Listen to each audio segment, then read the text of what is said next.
We are here at the 14th annual Stuby Overmire Card and Collectors Show.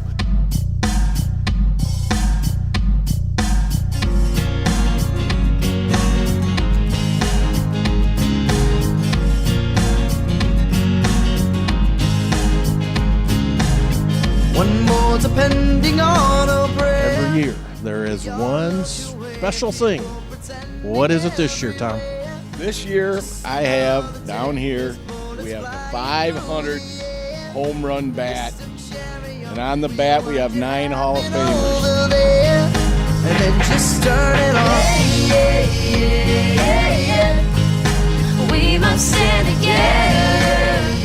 And we are still working on a signer to come. The coach is here. He'll be there. Hand in hand forever.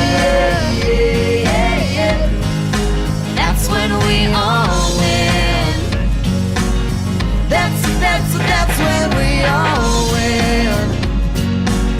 That's when we all win. Some of the vendors, like, they just donate stuff that they could sell for a good amount of money, and they donate it to the auction and stuff. Sure. And it just shows how, like, there is still some goodness in people's hearts, and that they do want to give. And it's nice that they give to a school that doesn't have as much as others. Starving world, with what we throw away, when all we serve are empty words that always taste the same. Something you think that after you graduate, you may come back and still help out with? Oh yeah, for sure. With how much Ty's done for me, I'm gonna come back and do a lot for him. But I think the most amazing thing about Denny is he's alive and kicking with what he eats. he can live on chocolate bars and Propel and a Red Bull and donuts. I told him, don't change a thing, Denny, because I don't think your system will go into shock. So I walked in and they had, not just one, they had like 8 of these jackets for $11. Oh my goodness.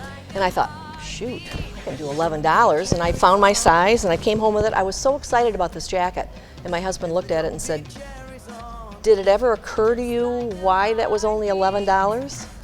Well, for the 14th year in a row, Mr. Denny Mclain is back with us here at Wyoming Lee. Denny, always a pleasure. Good to see you. Why do we shake hands? Complete admiration of you. We had dinner last night. We did. We shook hands last night. We did. Complete admiration of you. So we don't have to do it 2 days in a row. No? Okay, I'll remember that. All right, Denny, we'll let you get back to it. I know. Oh, you're going to shake now? Have a good day. Thank you very much. As always, it's a pleasure. You buying lunch? Wish your bride well for me. Thank you very much. I And appreciate sure, I'll buy you lunch. it. And everybody out there, if you know the Hail Mary, the Our Father, just for the hell of it, just for the hell of it, just for the hell of it, give me one. That's all. In Sharon's name. His wife's just the sweetest thing in the world, and I think she's been up here before. Yes, she has. And she's one of my favorite people, and my heart aches for her. Yes, absolutely. And I mean, I even told her, I said, how'd you end up remarrying that guy? Well, that will wrap up our program here this year. Once again, just as in 1968, Denny Mclain started it, reliever Jon Warden came in to close it out. But before we sign off, I want to say best wishes and God's blessings to Denny's wife, Sharon. Sharon, we missed you once again this year. Hopefully we'll be able to see you in the future, and all the best in the meantime. And last but certainly not least, we lost a long-time WKTV supporter, friend, Wyoming community person in Ray Puhler this last February. Ray was a big supporter, and he taught so many things, and his impact and his professionalism, and most of all his friendship, are missed every day that we do one of these programs.